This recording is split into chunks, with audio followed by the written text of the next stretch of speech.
3, 2, 1. Magluluto ako ng dinner. Tara, samahan niyo ulit ako. So, yung menu today is fried chicken. Ayan, pinakukuluan ko na guys. Yon, pinakuluan ko na para mabilis na lang ang pagprito ko. Para at least kahit paano luto na siya, di ba? Yun. So, minsan, kapag marami akong time, hindi ako nagpapakulo. So, minamarinate ko lang yung chicken. Pero this time, pinakuluan ko siya kasi dinner na and anong oras na, medyo mga 6:30 na.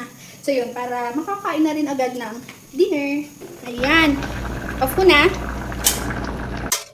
Oh yeah.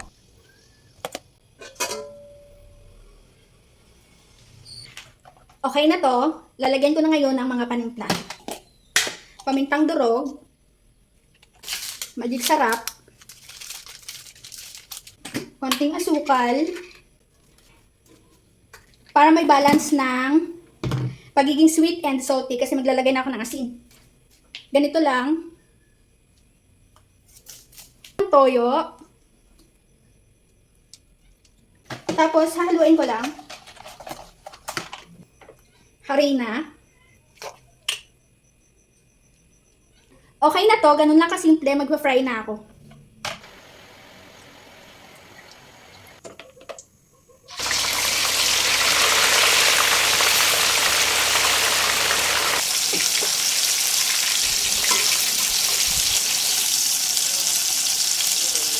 Okay na yan guys, golden brown na ako. Look, off ko na to.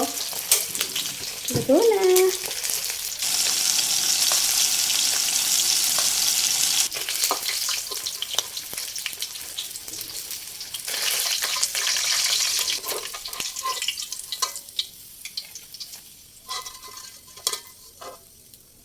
Luto na ang aking fried chicken. Sana masarap din ang ulam nyo. Thank you sa pagsama sa aking mini vlog. Until next cooking sessions!